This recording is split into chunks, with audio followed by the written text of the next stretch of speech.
හරි. කෑම මේසෙදී අපි කවුරුත් ආසාවෙන් රස බලන දෙයක් තමයි ඉස්ස කියන්නේ. හැබැයි අද මේ පැහැදිලි කිරීමෙන් අපි බලන්න යන්නේ කෑම පිඟානෙන් එහාට ගිය පරිණාමයේ අපූර්වතම යාන්ත්‍රික නිර්මාණයක් ගැනයි. බැලු බැල්මට හරිම සරලයි වගේ පෙනුනට මේ පුංචි සතාදේ සැකස්ම ඇතුලේ හැංගිලා තියෙනවා ඇත්තටම පුදුම හිතෙන තරමේ ඉංජිනේරු තාක්ෂණයක්. ඉතින් අද අපි මේ ජීවියාගේ ව්‍යුහ විද්‍යාවේ ඉඳන් ක්‍රියාකාරීත්වය දක්වා ගැඹුරින් අධ්‍යයනය කළා බලමු. නිකමට හිතලා තියෙනවද මේ වගේ සරලයි කියලා පේන පුංචි ජලජ ජීවියෙක්ගේ ගමන් කිරීම කොච්චරනම් සංකීර්ණ වෙන්න පුළුවන්ද කියලා? සමාජයේ ගොඩාක් දෙනෙක් ඉස්සාව දකින්නේ හුදෙක්ම සූපර් ශාස්ත්‍රයට සම්බන්ධ කෑමක් විදියට විතරයිනේ. හැබැයි ඒ කටුවට යටින් තියෙන මේ අතිශය සංකීර්ණ යාන්ත්‍රික ඉංජිනේරු විද්‍යාව මාරම රසවත්. මෙච්චර පොඩි ශරීරයක් ඇතුලේ මේ වගේ සංකීර්ණ චලන පද්ධතියක් පිහිටලා තියෙන්නේ කොහොමද? සහ මුහුදු පතුලේ මේ සතාගේ අතිසාර්ථක පැවැත්මට හේතුව මොකක්ද කියලා අපි දැන් හොයලා බලමු. හරි, අපි කෙලින්ම කාරණයට බහිමු. විද්‍යාත්මකව ඉස්සන් අයිති වෙන්නේ ඩෙකෝපෝඩා එහෙමත් නැත්නම් ඩිකාපෝඩා කියන ගණයට. මේ වචනේ සරල තේරුම තමයි කකුල් 10ක් තියෙනවා කියන එක. මේ පාද 10 ජානමය සැකස්ම තමයි රළු සාගර පරිසරයක් ඇතුලේ නොනැසී ඉන්න මෙයාලට තියෙන ලුකුම රහස. මේවා නිකන් කකුල් 10ක් නෙවෙයි.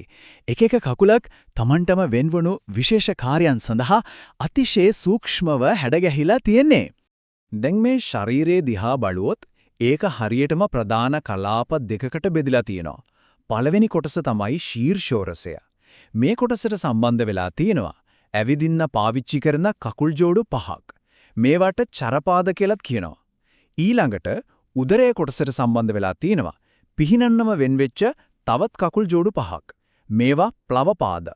මෙතන තියෙන මාර්ම කාරණාව තමයි මුහුදු පතුලේ ඇවිදින්නයි ජලය හරහා නිදහසේ පිහිනන්නයි මේ කකුල් ජෝඩු 10 හරියටම තමන්ගේ වැඩේ බෙදාගෙන තියෙන එක. මේ විදියට හැදුණු කායික ව්‍යුහය ප්‍රායෝගිකව ක්‍රියාත්මක වෙන විදිය දැක්කම ඇත්තරම මවිත හිටෙනවා. මේ අපුරු සැකස්ම නිසා ඉස්සරට ප්‍රධාන විධි තුනකට චලනය වෙන්න පුළුවන්. ඒ තමයි ඇවිදීම, පිහිනීම සහ වේගෙන් පස්සට පනින ක්‍රියාවලිය. එකම ජීවියෙකුට මෙච්චර වෙනස් චලන රටා තුනක් කිසිම අමාරුවක් නැතුව කරන්න පුළුවන් කියන්නේ කායික විද්‍යාවේ ලොකුම ජයග්‍රහණයක්.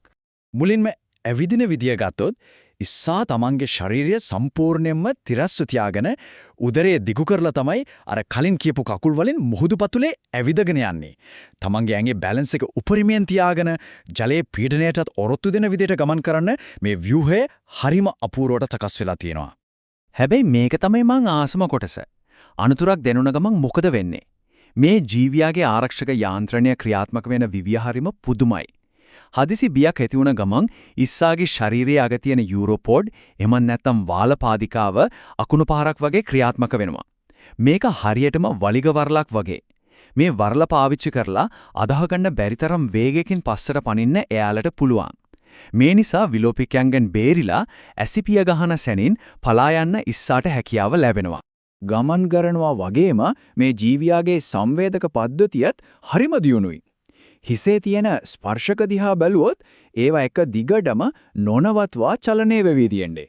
මේක හරියට ස්වභාවික රේඩාර් පද්ධතියක් වගේ.